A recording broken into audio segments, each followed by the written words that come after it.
I had just signed the divorce papers, and my ex-husband's family was already planning to head to the villa, a villa that was in my name, to celebrate his engagement to their new daughter-in-law. However, a single call to the police would make this entire family freeze. The sound of the wedding ring falling into a dark storm drain buried 10 years of my youth, which now lay in shards. A luxury car sped past me, leaving behind a cloud of dust and the trader's triumphant smile. They believed they had left me with nothing, but they had no idea that a deadly and perfect trap was waiting right in front of them. Hello, I'm Sarah. On this channel, I present to you the courageous, real-life stories of women. Please note, in all the stories you'll hear, names have been changed and visuals have been created to respect privacy. If you'd like to share your story and inspire other women, you can reach us through the channel's About section. I would be honored to be your voice. No, I invite you to listen to the story of a woman who found the strength to stand tall, despite life's challenges. The heavy wooden door of the New York County Supreme Court fell shut behind me, leaving a dry echo, just like the judge's gavel hitting the bench moments before. I stopped on the steps, looked up at the sky, and took a deep breath. The wind sweeping through New York City was as biting as ever. The cold air hit me in the face. Yet strangely, a feeling of freshness and immense relief flooded through me on the inside. In my hand, I held the freshly signed divorce decree, a fragile piece of paper that felt like a ton, and for which I had fought tirelessly for a whole year. 10 years of youth, 10 years as a wife and daughter-in-law, finally summarized in a few cold legal lines. I placed my hand on my left breast, where my heart once cramped with pain. Now it beat calmly. I looked at my ring finger. The white gold ring with the small diamond was still there, leaving a slight impression on my skin. On the day James put it on me, he swore eternal love and a storm-proof home. But the storm came from this very man. I slipped the ring off and held it in my palm. The diamond cast an icy glint under the sun. I walked slowly toward a storm drain at the edge of the road without hesitating for even a moment. I opened my hand. The sound of the metal falling into the standing water was just a tiny splash before it sank into the blackness. It was over. Over were 10 years of serving, of wading through sleepless nights, of enduring the malice of a cruel mother-in-law. At that exact moment, an elegant black car stopped abruptly in front of the courthouse. The window slid down, revealing James's face, flushed with alcohol. In the passenger seat sat Catherine, my husband's mother, whose face was so heavily made up that it couldn't hide her hard and bitter features. And in the back seat, one could see the provocative silhouette of Isabella, the young mistress James had been meeting quite openly for a long time. James stuck his head out and looked at me with disdain as I stood there all alone. Well, you third-rate architect, happy with your little divorce paper? Don't think for a second that you've won anything by separating from me. Without the backing of the Thompson family, you are nothing more than a simple insect. Catherine chimed in with a voice that sounded as sour as vinegar.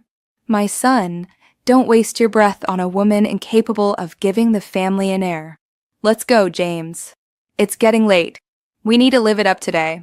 That this useless daughter-in-law is finally gone is a blessing for our house. Isabella let out a giggle from the back and stroked Catherine's arm flatteringly. Mrs. Thompson is absolutely right. James, darling, let's finally drive to the Hamptons. I'm dying to see this vacation villa of yours. People say it's like a palace. I remained motionless and silent. They mistook my silence for submission and humiliation, but they didn't know that I was looking at them like moths flying into a fire. They were euphoric, believing that James still had a right to a share of the assets after the divorce, that he could continue to enjoy what I had built with my sweat and tears. James hit the gas. The car disappeared from my view, enveloping me in a cloud of smoke and dust. I dusted off my clothes, and a slight smile stole onto my lips. They were on their way to the Hamptons, to Serenity Point, the work of my entire professional life. James was still convinced that it was common property, a place where he could take his mistress for pleasure. Can you believe the nerve of them, heading to my house to celebrate my divorce? What would you have done in that situation? I took out my phone and dialed the number of Michael, the lawyer and soulmate who had stood by my side throughout the entire process. Michael, it is done. On the other end, Michael's voice sounded warm and firm. "Congratulations, Stella. Are you okay?" "Better than ever, Michael." They are on their way to the villa in the Hamptons. They plan to enter Serenity Point. Michael was silent for a few seconds and then said with a slightly worried undertone, "Should I notify the complex's security service so they deny them entry?" I shook my head, even though I knew he couldn't see me. "Not necessary. Let them in. A good play needs an audience and a climax. I want them to judge themselves." I hung up and hailed a taxi. New York pulsed with activity. People moved busily back and forth. I leaned my head against the window and watched the skyscrapers pass by. For 10 years, I had lived too much for others. I had built hundreds of houses for strangers, but allowed my own to rot from the inside. Today I would begin to rebuild my life. Not with bricks and cement, but with self-esteem and strength. For James, Catherine, and Isabella, this trip to the Hamptons would be the trip of their lives.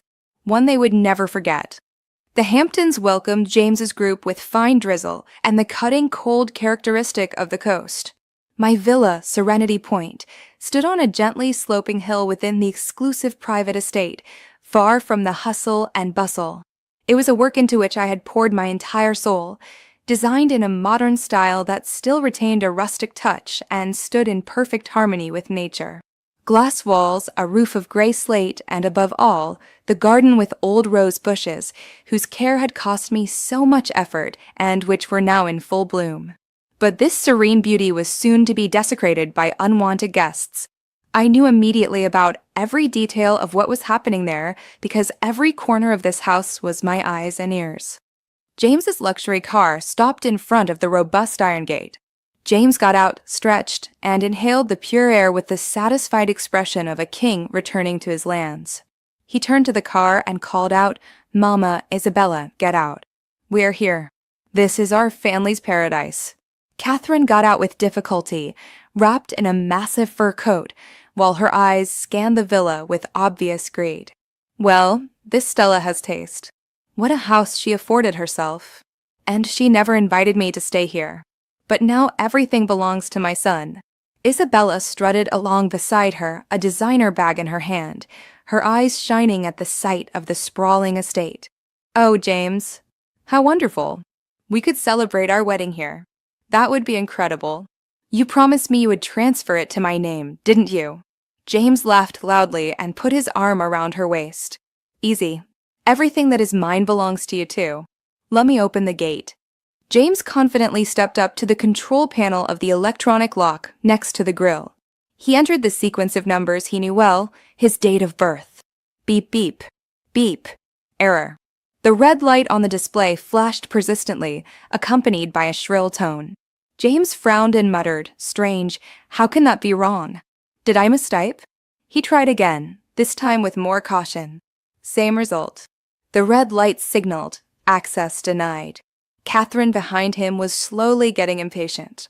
"What is going on, my son? Open up already. I'm freezing out here." James lost his patience and struck the iron gate.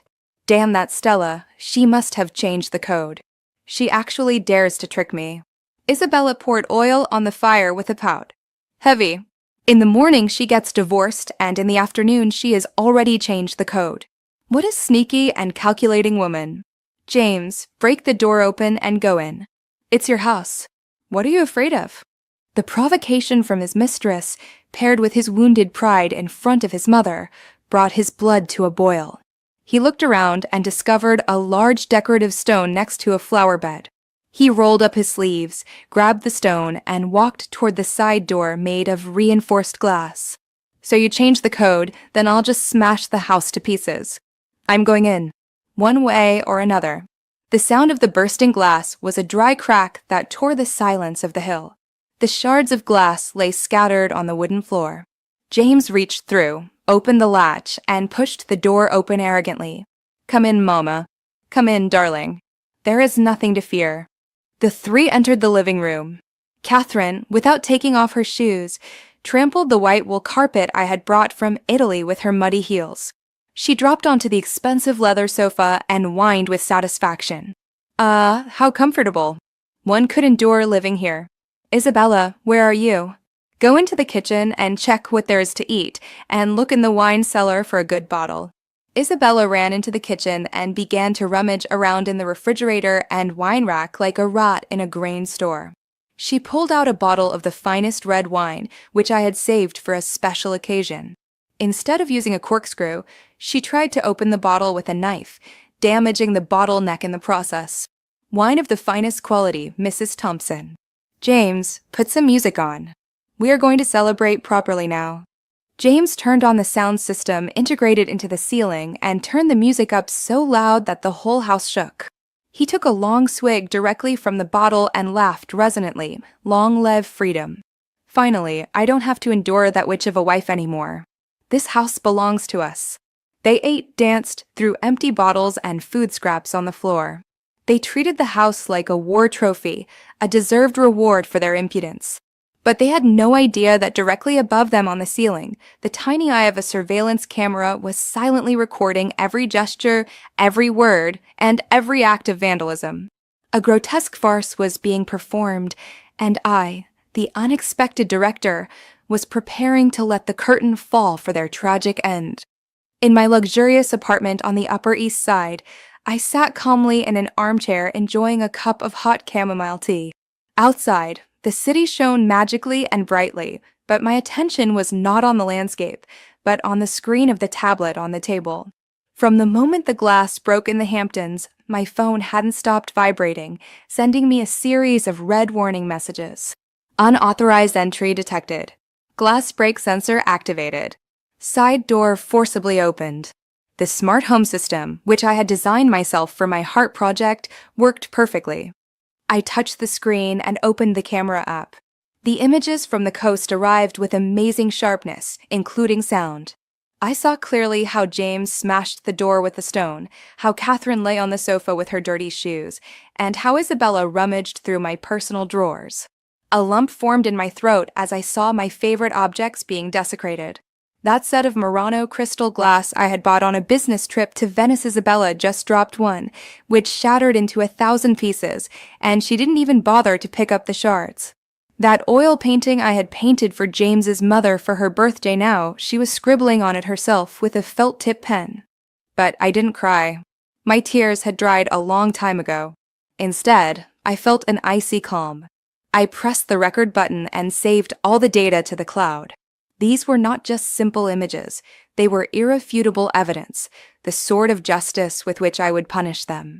When the video had recorded enough crime's criminal mischief, trespassing eye reached for the phone, not to call James and insult him, but to notify the responsible authorities. I dialed the number of Detective Williams. I had dealt with him during the registration of the estate and the processing of security permits and possessed his direct number. Good evening, Detective Williams. This is Stella, the owner of Serenity Point on the Hill. The detective's voice on the other end sounded professional. Good evening, Miss Stella. What has happened that you are calling at this late hour? I kept my voice calm and enunciated every word clearly. I am informing you that the security cameras of my house report to me that a group of strangers has smashed a glass door and illegally entered. They are destroying the furnishings and consuming my property. I am in Manhattan and cannot do anything.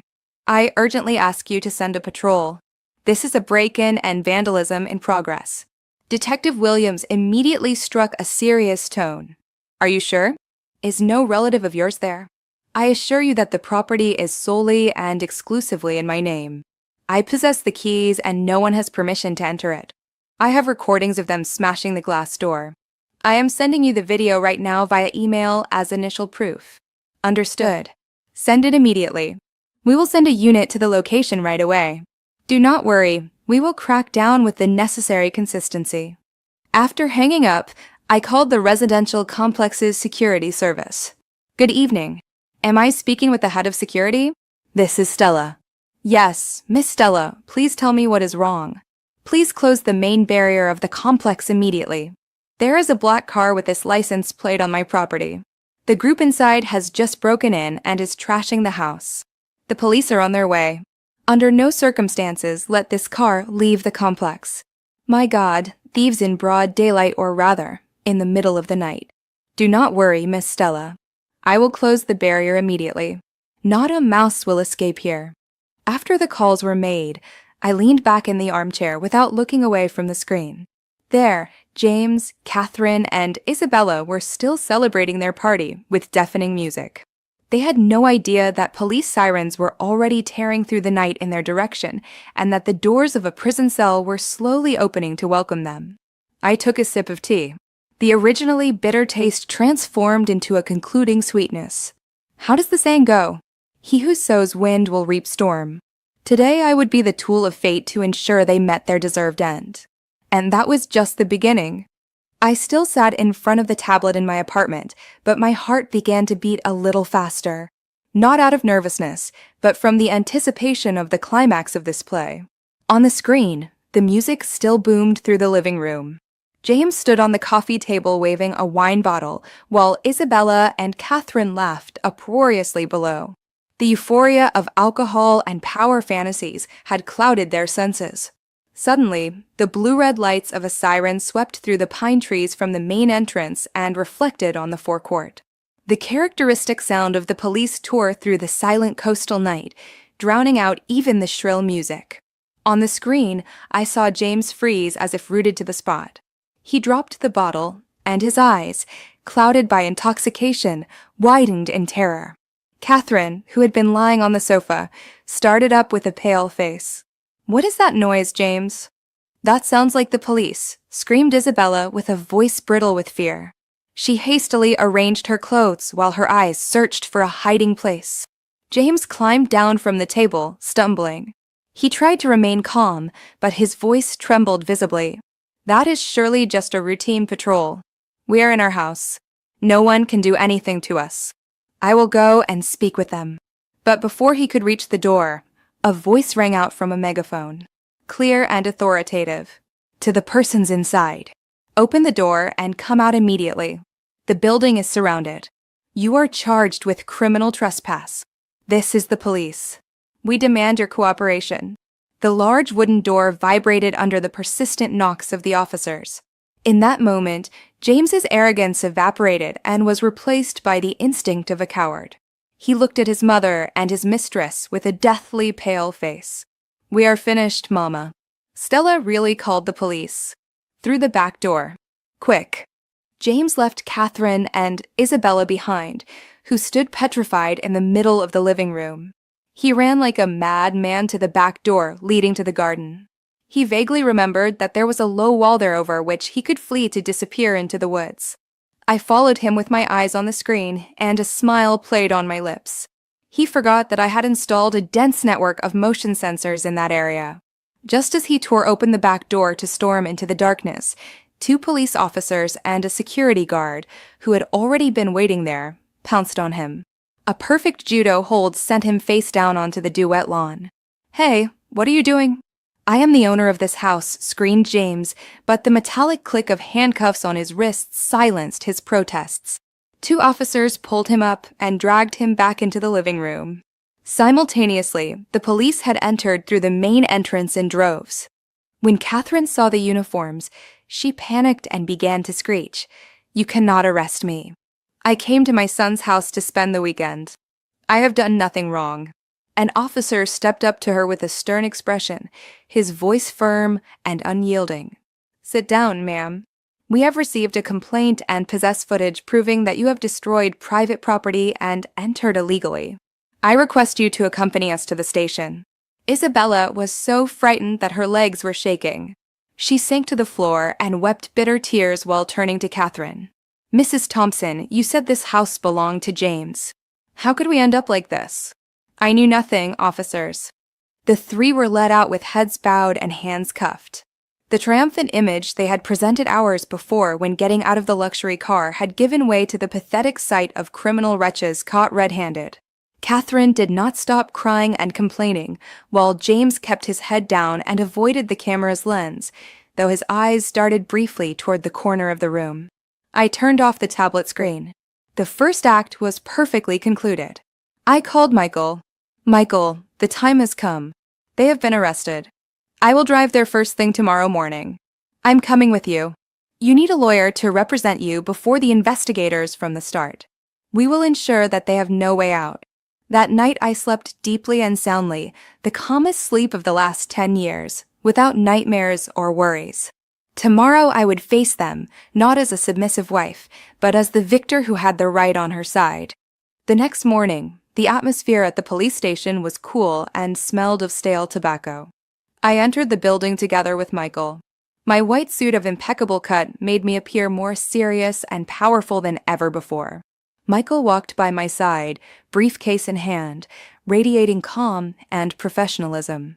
In a corner of the waiting room sat James, Catherine, and Isabella huddled together on a long bench. After a night in the drunk tank, their appearance was pathetic. Catherine's makeup had run due to sweat and tears, revealing her wrinkles. James had a one-day beard and deep circles under his eyes. Isabella, with her disheveled hair, possessed not a spark left of her influencer glamour. When James saw me come in, a spark of hope flashed in his eyes. He tried to stand up, but an officer held him down by the shoulder. "Stella, you came. Please tell this gentleman that it was a misunderstanding. One washes dirty laundry at home. Why all this fuss?" I did not answer. I shot him an icy look and turned to Detective Williams. "Good morning, Detective. Thank you for your efforts last night. I am Stella, the owner of the house that was broken into. This is my lawyer, Michael." Detective Williams nodded and asked his subordinate to bring the file. He placed a folder on the table, from which a copy of the property deed with the official seal protruded. The detective took it, looked at the 3 detainees, and said clearly, "Look at this closely. The villa at this address is, according to the land registry and the documents presented by Miss Stella, the sole and exclusive property of Miss Stella. The name of Mr. James Thompson does not appear here." When Catherine heard this, she jumped up as if salt had been poured into a wound, slammed the table, and screamed, "You lie. That is impossible. My son paid for the construction. They were married for 10 years. The assets belong to both. How can it only be in the name of the snake? She forged the papers. She cheated my son." I sat down calmly in front of her and watched her hysterical fit. "Mrs. Thompson, allow me to remind you of something. My parents gave me this plot of land as a gift before the wedding. The money for the construction of the house came from an international architecture prize I had won, as well as from my personal savings. James did not contribute a single dollar. Furthermore, we signed a prenuptial agreement that established a strict separation of property. Everything is strictly legal and notarized." Catherine stared at me with wide eyes. Her mouth hung open. She was at a loss for words. She turned to her son seeking help, but James could only lower his head and avoid her gaze. He knew the truth better than anyone, but his pride and greed had led him to lie even to his own mother. Unable to accept reality, Catherine lunged at me and tried to grab me by the hair. "Fraud. Give my son the house back." But before she could touch me, a policewoman intercepted her. In her uncontrolled rage, Catherine began to lash out, scratch, and insult. "Let me go, you bunch of losers, all against a poor old woman." Detective Williams slammed the table and shouted, "Mrs. Thompson, calm down. Your behavior constitutes resisting arrest and assault on an officer. Record that immediately." 2 officers held Catherine tight and forced her to sit. Only now did she begin to get scared. Her face went bloodless, and she stammered unintelligible words. Michael adjusted his glasses at my side and explained with a cool voice, "Due to the crimes of high-value criminal mischief, criminal trespass, and now also the assault on police officers, my client rejects any kind of agreement or plea deal. We demand the initiation of criminal proceedings so that this serves as a deterrent." At the words "criminal proceedings," James's knees trembled. He realized that with the already legally binding divorce decree, he had no basis left to plead as a husband. He looked at me with pleading, groveling eyes, but earned only my contemptuous silence. A legal conviction hung over their heads, but the conviction by their own conscience would be what would torment them for a lifetime. The atmosphere in the room became stifling. The sound of the officer's ballpoint pen writing the report was the only thing to be heard. James crouched in a corner, sweating profusely despite the cold outside. He knew that this time I wasn't bluffing. I had prepared everything perfectly for this moment.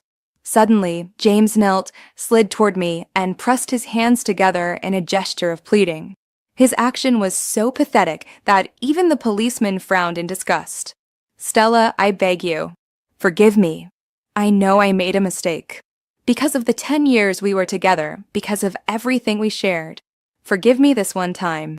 I swear to you, I will never approach you again. My mother is old. Don't let her go to prison."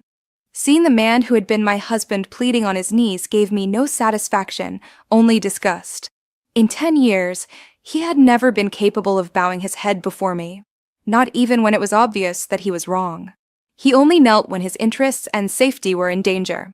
I stood up and took a step back to prevent his dirty hand from touching my shoes. My voice sounded monotone and ice-cold. "James Thompson, stand up. Don't make yourself ridiculous here.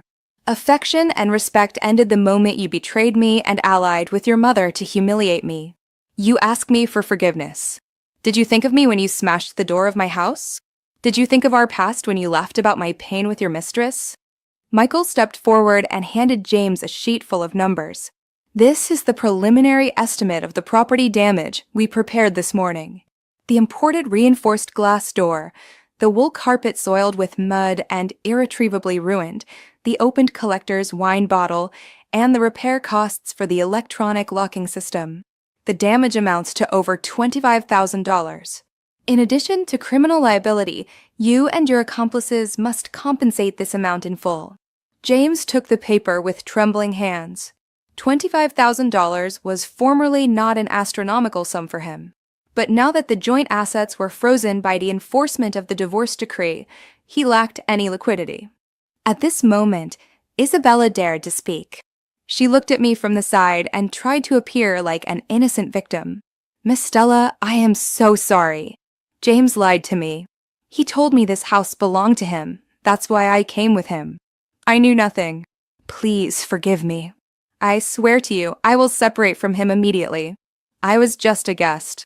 I let out a bitter laugh, took out my phone, opened Instagram, and held the screen in front of her face. There was the photo she had posted the night before, posing in my villa, with a provocative caption, "Our new love nest. Thank you, my darling, for giving me the best. Pure happiness." You say he lied to you. And what is this supposed to mean? Our new love nest? You shamelessly appropriated another person's property. You allied with James to destroy my things. The camera recorded you damaging my collector's wine bottle with a knife. Do you still deny that? At the sight of the irrefutable proof, Isabella was speechless. Her face turned red with shame and fear.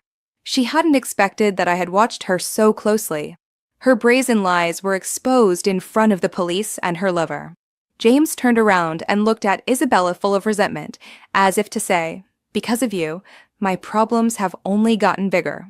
But he dared not say anything, being too concerned about his own skin. Detective Williams closed the file and ordered his subordinates.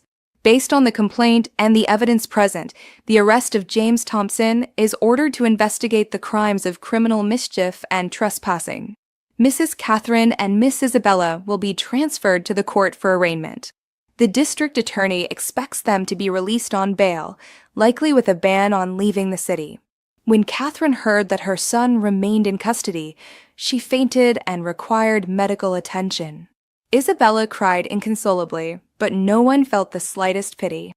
We left the station when the sun was already high. The sky over the Hamptons was a deep blue. I breathed in the pure air deeply and felt a great relief in my chest. The first step of my plan was complete, but I knew this was not the end.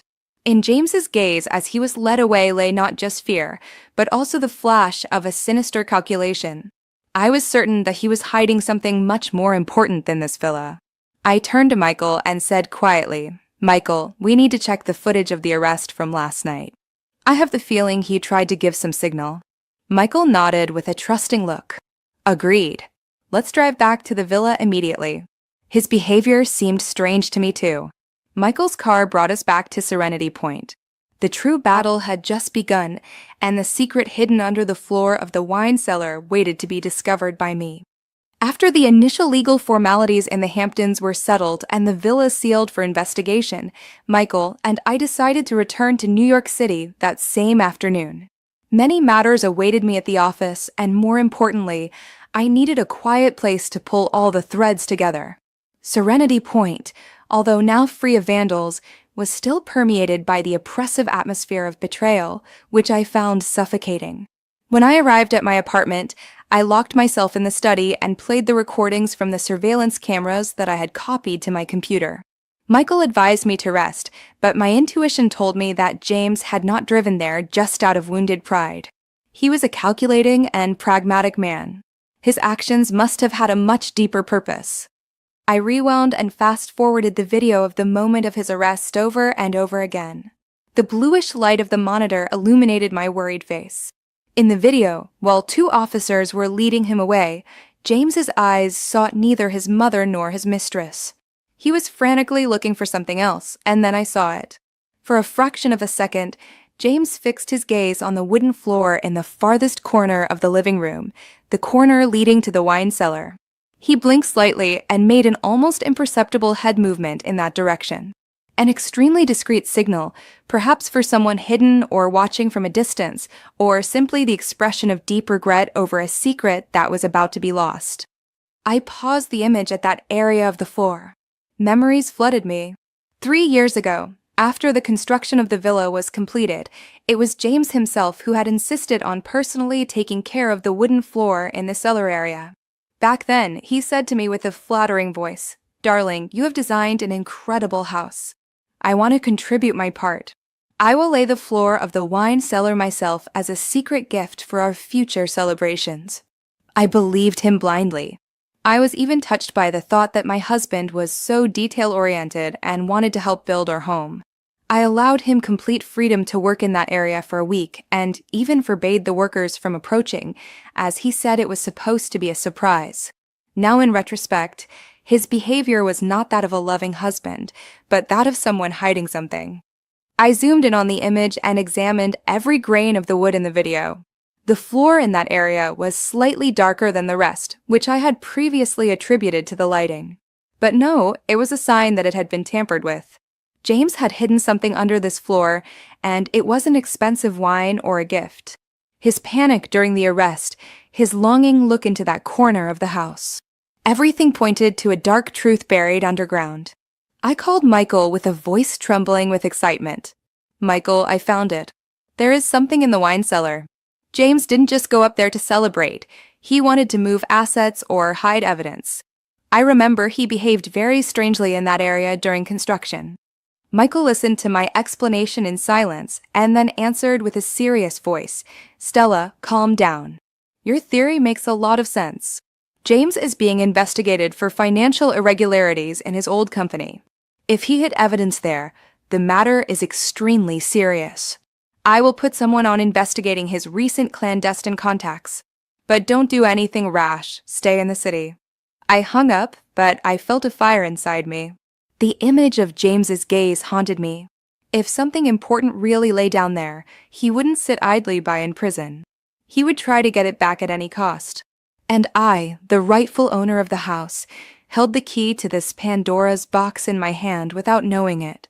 That night I didn't sleep a wink, stared at the ceiling, and planned my next move. The next morning, while the news of the arrest at Serenity Point was still fresh, Michael brought me explosive information. We met in his office, a completely secure location. He placed a few documents on the table with an expression more serious than ever before. "Stella, an informant from detention notified me this morning. James asked to see his lawyer, but he didn't call the company lawyer. Instead, he called a notorious lawyer from the underworld, a guy named the Wolf. I frowned. A shiver ran down my spine. The Wolf? I have never heard of him. Is he that dangerous?" Michael nodded. "He specializes in hopeless cases, uses money and underhanded tricks to manipulate verdicts, and even acts as an intermediary in illegal activities. That James called him means he is desperate." And more importantly, my detective was able to overhear part of the conversation. James asked the Wolf to contact his most trusted henchmen and order them to drive to the Hamptons. I immediately dug my nails into the armrests of the chair. My heart beat wildly. For what? Michael looked at me firmly and emphasized every word to recover a box under the wine cellar. James told the lawyer it was his last lifesaver, and inside was not just cash, but something more important than his own life. According to the information I gathered from the financial files, it is very likely the shadow ledger and several USB sticks with data regarding an embezzlement of over $25 million. $25 million. The number took my breath away. No wonder James was so desperate. He had siphoned off funds for years, artificially inflated costs, and embezzled public funds. He used my villa as a gigantic safe to cover up his crimes. If this evidence fell into the hands of his thugs and was destroyed, James could escape the charge of embezzlement and would get away with only a minor penalty for property damage. And after that, he would use this dirty money to take revenge on me. I jumped up. Determination flowed through my veins. I cannot allow that. I must stop them. I must get my hands on this evidence before them. Michael stood up quickly to hold me back. Stella, that is far too dangerous. James's people are hired goons. Driving there all alone is suicide. Let me call the police. Calling the police requires a formal procedure, a search warrant. They cannot tear up the floor of my house based on a mere suspicion. By the time they have the warrant, these people will have long disappeared over the hills with everything. There were two choices, both terrifying. What would you choose? Trust the slow legal process or take matters into your own hands? Let me know in the comments. Michael, it is my house. I have the right to make repairs and checks at any time. I am leaving right now. Michael grabbed me by the shoulders. His look was full of worry, but also full of recognition of my determination. I know your character. Once you get something in your head, no one can stop you. But I cannot let you go alone. I'm coming with you. I shook my head and pushed his hands away. No, you must stay here to monitor the movements of the wolf and Catherine. If we both go, they will get suspicious. I'll drive alone, quietly and secretly. I know a shortcut. I know how to get into the house without anyone noticing. Don't worry, I know how to take care of myself. After saying that, I grabbed my bag and fled the office, ignoring Michael's calls. I knew I was entering the lion's den, but I had no other choice. My safety, my family's honor, and justice, everything depended on this decisive journey. The sky was already dark as I raced over the highway at high speed in an old panel van I had borrowed from the construction company. I chose this vehicle instead of my usual luxury car to avoid attracting attention. On the passenger seat lay a crowbar, a high-performance flashlight, and a work suit. I was ready for a veritable excavation in my own house. The rain whipped violently against the windshield. The wipers worked at the highest setting, but barely managed to penetrate the darkness surrounding me. The winding coastal road in the Hamptons lay slippery and dangerous before me. Normally, driving there at night would panic me. But tonight, fear had been crushed by anger and determination. I thought of James's arrogant smile, of Catherine's impudence, and of the $25 million he had swindled through the sweat of so many workers. My phone vibrated in the holder. It was Michael. I knew he would be worried to death, but I didn't dare answer. I was afraid his voice might make me waver. I sent him a short voice message. Already on the coast road, don't worry. I'll grab the box and be back immediately. Take care of everything in the city. In New York, Michael read the message and his face tightened. He slammed his fist on the table. His instinct as an experienced lawyer told him that something bad would happen. He couldn't stand by idly as I had requested. Immediately, he called a team of professional bodyguards he knew. Chief of Security, gather your people immediately. Grab the gear and get in the car. We are driving to the Hamptons. Objective, protection of Miss Stella at Serenity Point. Quickly, her life is in danger. Michael threw the phone onto the seat and started the engine. He knew it was a race against time and against the thugs James had hired. Simultaneously, a black minivan with tinted windows was also driving slowly up the coast road. Inside were a dozen muscular men, covered in tattoos and looking threatening. The leader, a guy with a long scar on his face, was on the phone receiving instructions from the wolf. Listen closely. When you arrive, break the door open and go in. Search the wine cellar, tear up the floor, and get the safe. If anyone stands in your way, take them out. The boss promised everyone $1 million if we do the job cleanly. The man with the scar smiled, hung up, and turned to his men. Did you hear? Tonight we get filthy rich. Full throttle now. We have to be there before dawn. 3 vehicles, 3 different motives, all steering toward the same destination in the darkness. I was still alone on the winding road, unaware that a storm of violence was brewing over me. The thunder rumbled in the sky like a harbinger of the bloody night that was imminent. I gripped the steering wheel, eyes fixed on the road where the headlights illuminated the old pines bending in the storm. I stopped the panel van about 50 yards before the villa's gate. I turned off the engine and lights to avoid being noticed, leaving behind only the monotonous sound of rain on the metal. The night in the Hamptons was ice cold, and a dense fog enveloped the hill like a shroud. I pulled on a rain jacket. I gripped the cold crowbar tightly and took a deep breath to calm the racing beating of my heart. I didn't take the main entrance. The electronic locking system was sealed by the police, and I didn't want to alter the crime scene. I circled the property from behind and followed the stone wall to a small access for the gardener that I had designed myself. The wooden back door still showed traces of James's desperate escape attempt, but the police had temporarily sealed it. Carefully, I peeled off the tape and put my spare key in the lock. The door opened and welcomed me with a blast of cold air and a smell of dampness coming from the wet carpet. The house lay in total darkness. I didn't dare turn on the light and only used my flashlight. The beam of light scanned the messy living room. The glass shards still lay scattered on the floor, reflecting the light like devil's eyes. I rushed immediately to the wine cellar. The sound of my rubber boots on the wooden floor caused an eerie creaking. The cellar area was 3 feet lower than the living room level and lined with dark oak wood. It was the place James had laid with his own hands. I knelt down and examined the joints with the flashlight.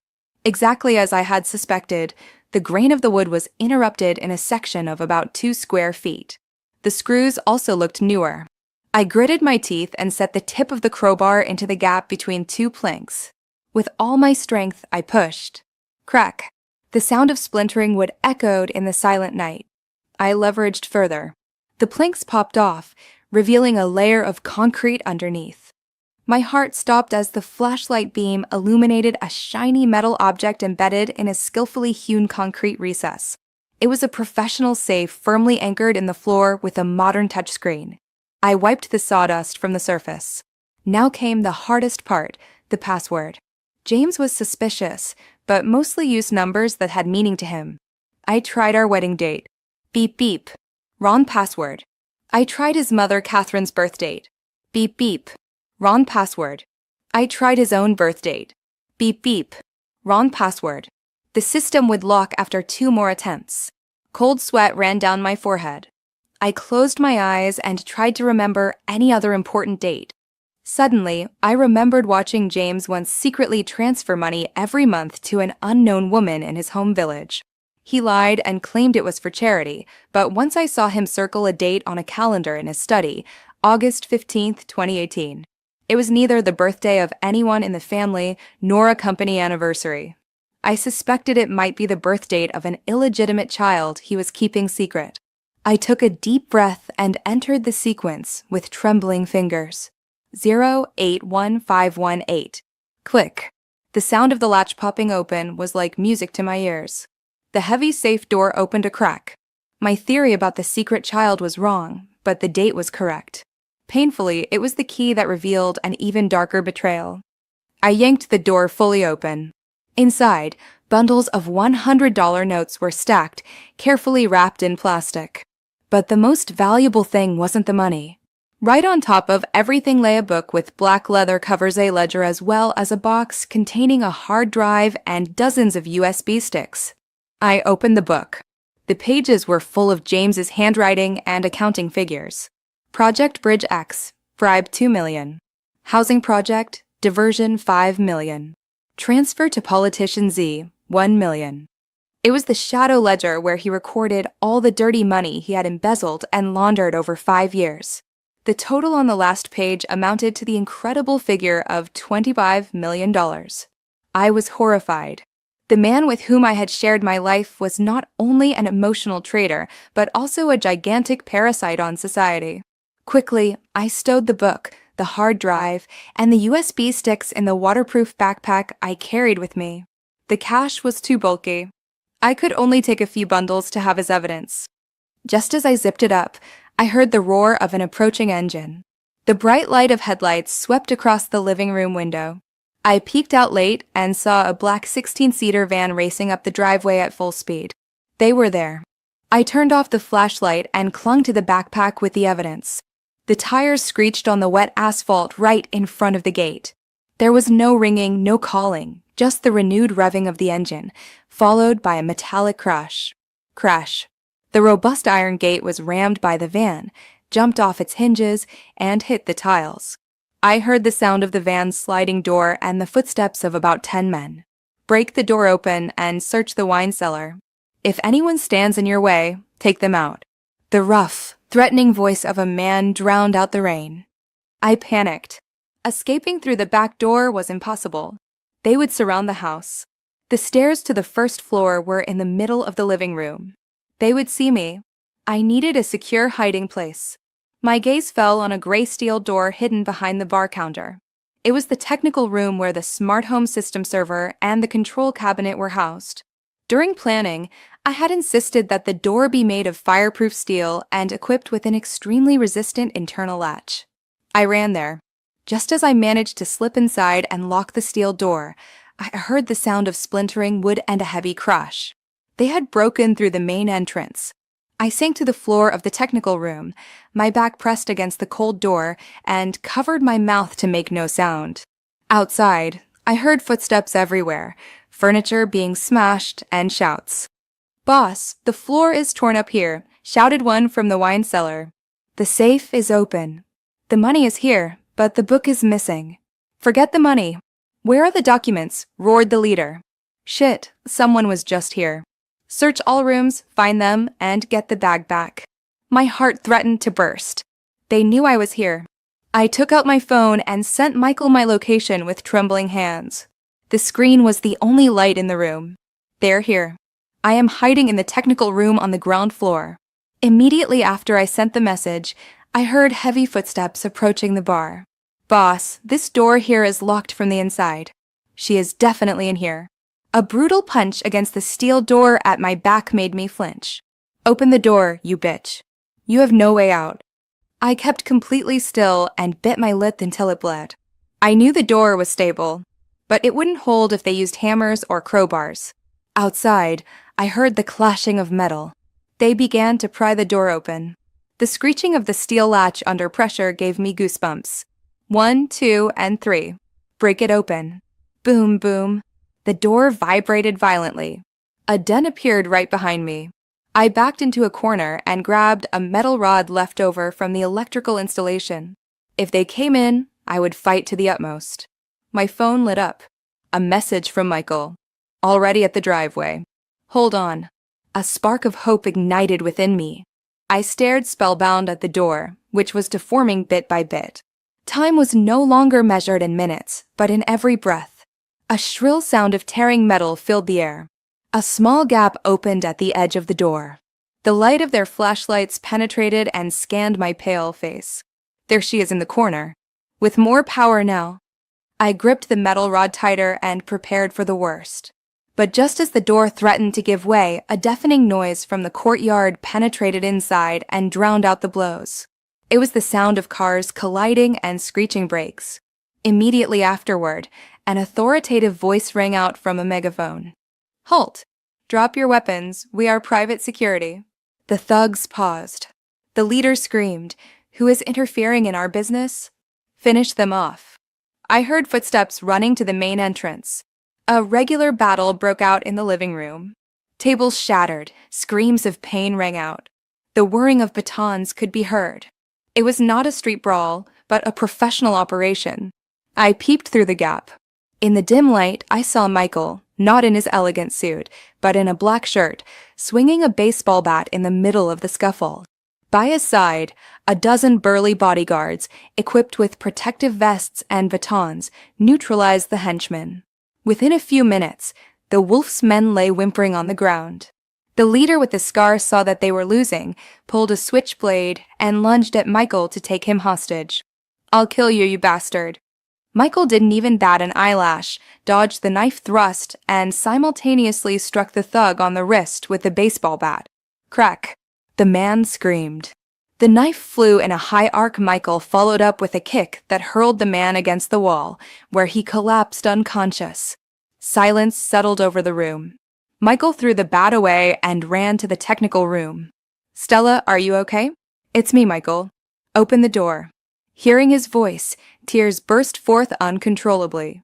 With trembling hands, I opened the deformed latch. Michael stood there, bathed in sweat, with a torn and blood-smeared shirt sleeve, but his eyes looked at me with infinite concern. I threw myself into his arms and wept unrestrainedly. All the strength I had maintained evaporated. "Michael, they wanted to kill me." "It's okay," he whispered and pressed me tight against him. "I'm here. You're safe." Sorry it took a moment longer. He helped me out of the technical room. The living room looked like a battlefield. The thugs were tied up and guarded by the bodyguards. I handed Michael the backpack. My voice was still trembling but firm. "Keep this safe.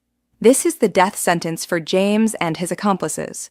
The ledger, the hard drives, all evidence of the embezzlement of the $25 million are in here." Michael took the backpack. His face darkened when he saw the thickness of the ledger. He turned to the chief of the bodyguards. "Call the police commissioner immediately. Report on the situation. We have arrested an armed group caught red-handed here and secured crucial evidence of massive corruption. Secure the crime scene until the police arrive." At that moment, the sirens of the Criminal Investigation Department could be heard in the distance. This time it was not the local police, but the Special Unit for Economic Crime. The blue-red lights bathed Serenity Point in color again, but this time they brought me a feeling of liberation. Michael took off his jacket and put it around my shoulders while he led me to his car to protect me from the cold. "Sit in here and rest. From now on, I take over. James will pay for every tear and every second of fear you suffered tonight. He will rot in prison." I watched Michael's determined figure as he managed the scene and felt infinite gratitude. From the ashes of my failed marriage, I had found a man ready to risk everything for me. That night, justice had won, and the next day, the morning would shine brighter than ever before. The door of my office in New York stood wide open, letting the sunlight in. A week had passed since the nightmare night in the Hamptons, but its echo still resonated in the press and on social networks. However, this time I was not the pitiable woman of a scandalous divorce. I was the victor who had uncovered one of the biggest corruption cases of the year. In the headquarters of the Economic Crime Department, the tension was tangible. With the backpack full of evidence that Michael and I had secured, the police had sufficient grounds to expand the investigation.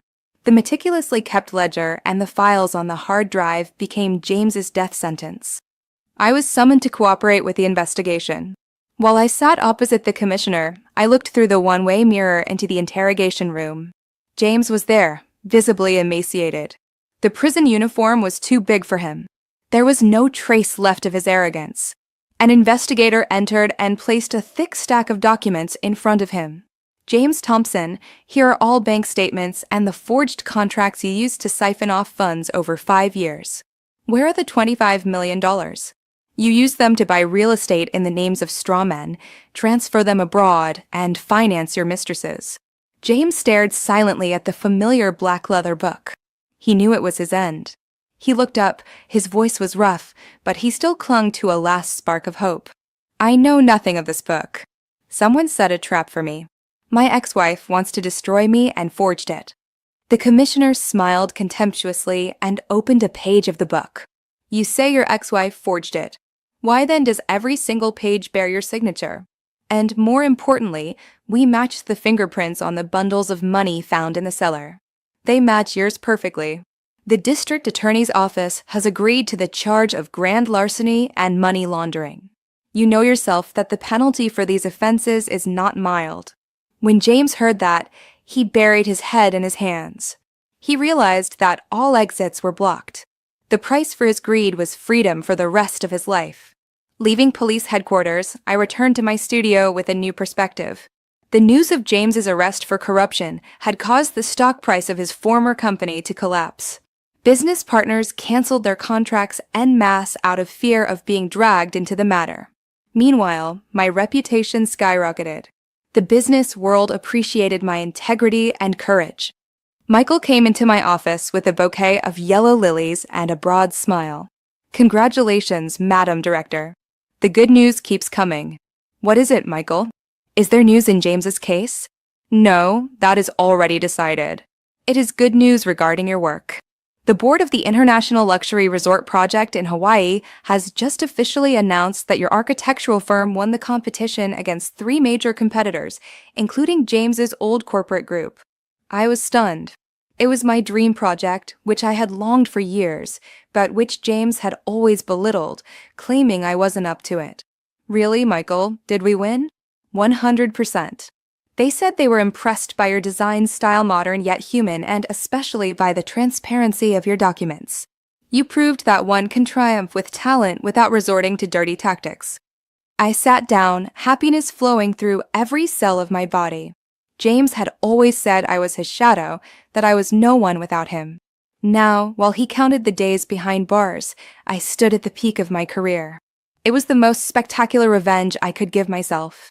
My happiness was Isabella's tragedy. After she was released on bail, her life became hell. Michael informed me that all her bank accounts had been frozen. The police discovered while investigating James's money flows that he had transferred millions to her under the guise of gifts.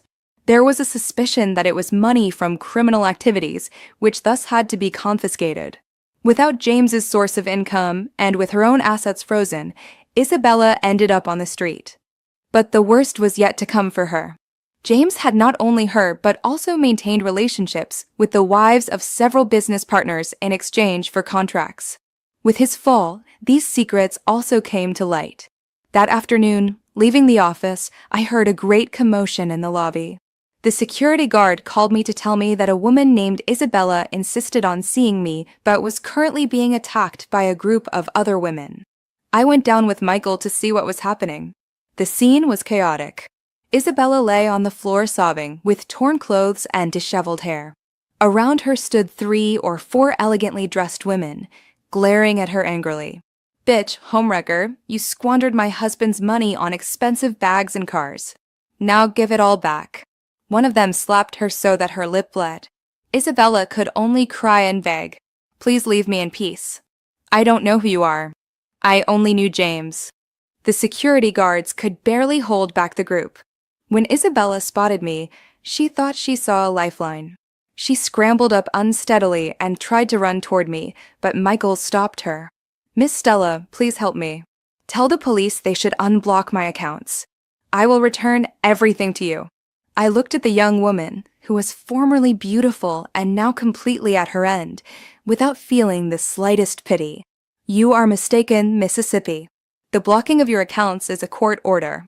Furthermore, this money is the product of corruption. You lived off the suffering of others. Now it is only fair and just that you return it." "But I have nothing left," she sobbed. "I was thrown out of the apartment. My cards are blocked. Help me get a reduced sentence. I know James has hidden even more money. I will tell you everything." Michael and I looked at each other.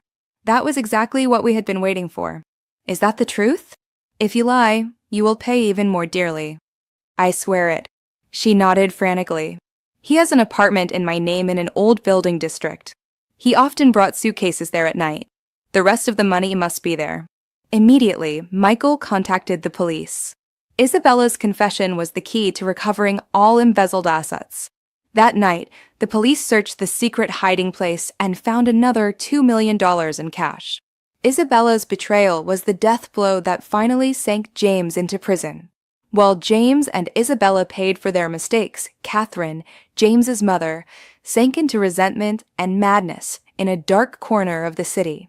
After being released on bail, she had to leave her house, which had been seized by creditors to whom James owed money. Now she lived in a miserable room in a poor neighborhood. From a lady accustomed to luxury, she turned into a woman surviving on instant soups. That night, while it poured rain, Catherine watched the news on an old TV. My radiant image appeared as I signed the contract for the $1 million project. The presenter praised me as a talented architect and role model for women. Immediately afterward followed the miscellaneous section. James's image appeared on the screen, handcuffed and gaunt. The report stated that he faced up to 20 years in prison. Catherine screamed in pain and hurled her soup bowl at the TV. My son, all just because of this snake Stella. She ruined your life. In her selfish delusion, she did not see her son's guilt. She only saw me as the cause of all her suffering. Hate and envy consumed her. I must kill her, she muttered. If my son goes to prison, I will kill the person she loves most. She remembered my mother Helen, a modest woman who ran a small diner to finance my studies. My mother was my only weak point, the person I loved most in the world. Catherine let out a maniacal laugh, took her last dollars, put on a tattered raincoat, and left the house like a ghost. She bought a 5-gallon canister of gasoline and a lighter. Take me to Helen's Diner on Main Street. Quick, she ordered a taxi driver. The taxi drove out into the rain. Catherine clutched the gasoline canister and muttered curses. She had no idea she was steering straight into a dead end, heading straight for a long prison sentence. In the diner, my mother was still serving the last guests of the day, oblivious to the danger hovering over her.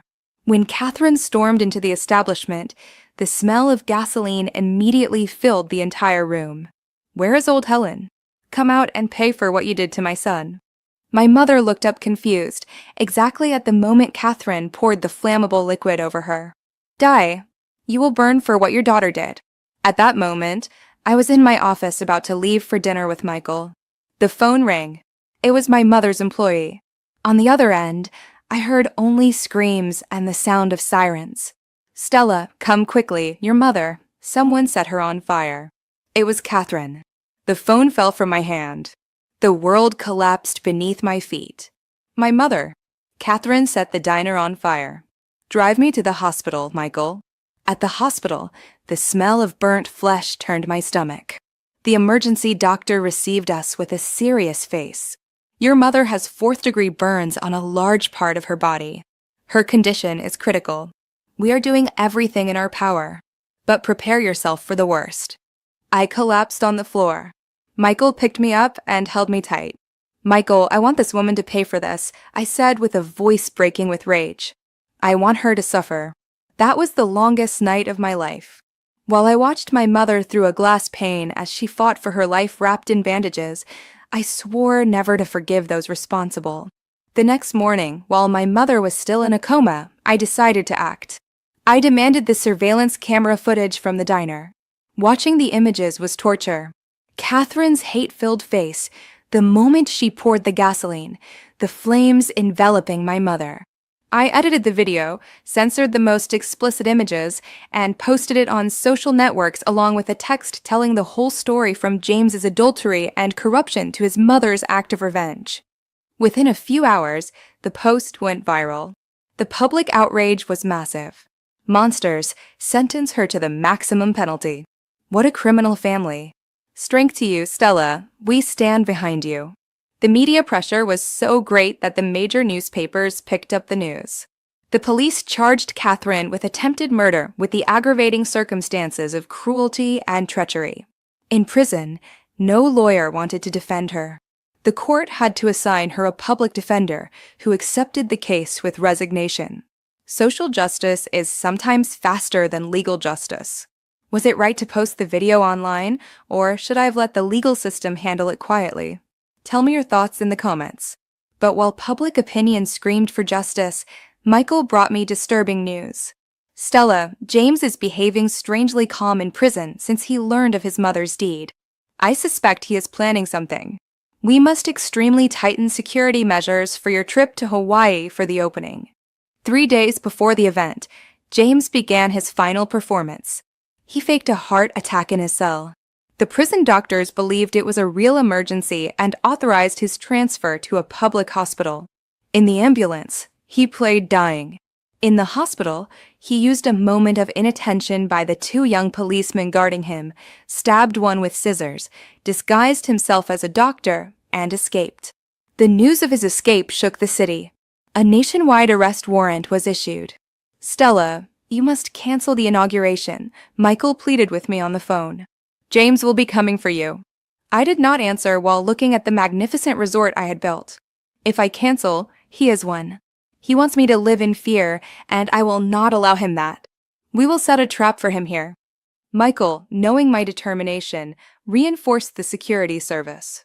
Hundreds of guards infiltrated the staff, and the police set up a surveillance system. But we underestimated James. He had flown to a neighboring island under a false identity and crossed over on a fishing boat to avoid controls.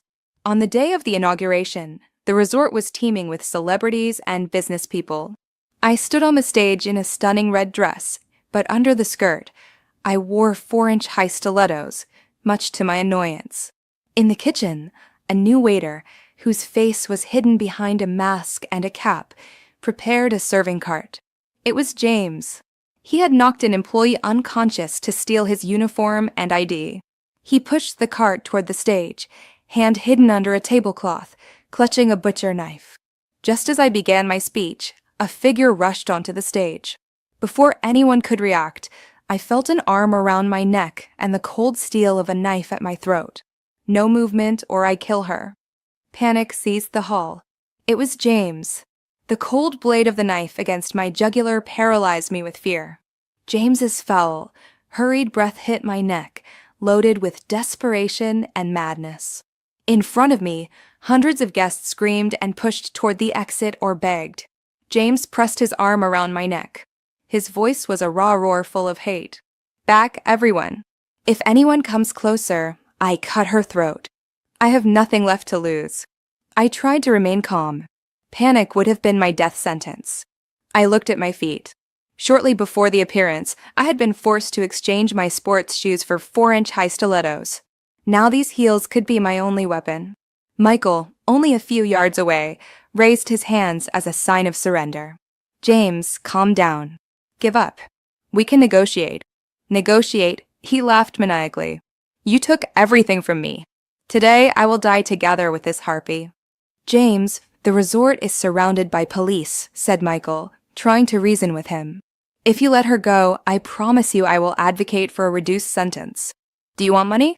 I will give you what you demand." The mention of money made James hesitate for a second. His greed was unbroken. "I want a helicopter on the lawn in 10 minutes and $50 million in cash, or I kill her live in front of the whole country." While James argued with Michael, I felt his grip loosen very slightly. That was my chance. I gathered all my strength, lifted my right leg, and rammed the pointed heel with full force into the bridge of his foot.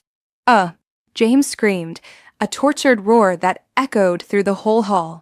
In pain, he lost his balance and instinctively dropped the knife. I used this moment, gave him an elbow strike to the ribs, and threw myself forward onto the floor to escape his reach. "Bitch," he roared and tried to lunge at me to finish me off, but Michael was faster. He jumped like a big cat onto the stage and delivered a spinning kick to his face, hurling him through the air and crashing him against a table. Before he could recover, the police special task force pounced on him. On the ground, police. Several officers pinned him to the floor covered with glass shards. The sound of the handcuffs closing was final. I remained lying on the floor, out of breath. Michael rushed to my side and took me in his arms. "Are you okay? Did he hurt you?" I did not answer and only touched a small scratch on my neck. "It's over, Michael. It is really over." The audience, which had watched like statues, broke into applause. Not for the inauguration, but for our courage. While the police led James away, he cast me a last look full of hate, the look of a total loser. I returned the look without fear, only with pity. 3 months later, the trial took place. I sat together with Michael on the victim's bench. My mother, despite her weakness, insisted on being there in a wheelchair. The scars of her burns were visible, but her smile had returned. She wanted to see justice with her own eyes. After 2 days of trial, the judge announced the verdict. The defendant, James Thompson, guilty of embezzlement, money laundering, grievous bodily harm, and attempted murder, is sentenced to life imprisonment. The defendant, Catherine Thompson, is found guilty of attempted murder under aggravating circumstances and sentenced to 10 years in prison. James lowered his head wordlessly. Catherine fainted. 2 years later, my life was completely new. My company flourished. The resort on Hawaii was a complete success. My mother had recovered and opened a chain of diner restaurants called Helen's Kitchen, where she gave work to women in difficult life situations. The money from the compensation James had to pay, about $2 million, I donated in full to found the New Dawn Foundation, which helped children with burn injuries. On that winter afternoon, Michael and I returned to Serenity Point, which was now renovated and full of flowers. While we sat on the terrace letting our gaze wander over the valley, Michael took my hand. Stella, we fought together. We survived together. I no longer want to be just your lawyer or your friend. I want to be the man who protects you for the rest of your life. Will you marry me? He took out a velvet case with a diamond ring. I smiled with tears of joy in my eyes. Yes, I will. Michael put the ring on my ring finger, in the same place where I had once worn the wedding ring I had thrown into a storm drain. But this ring was no shackle, but a symbol of freedom and true happiness. We toasted with wine. The painful past lay behind us. The storm had passed, the evildoers had paid, and I had learned that one can only reach the dawn through the darkness with dignity and goodness. Looking back on everything, do you think it was all worth it in the end? I'd love to hear your final thoughts on this wild journey. We've listened to this strong woman's story, together. I'm grateful to her for sharing her courage with us. So, what do you think? If you were in her place, could you make these difficult decisions? Share your thoughts with me in the comments. I read each one and try to respond. Thank you for being here with me. See you in the next story. Thank you for listening to this story until the end. Hopefully every moment in the story has touched your heart, brought you some reflection, some emotion, and hope. Thank you for taking the time to experience it with us, and hope that each next story will always accompany you on your life journey.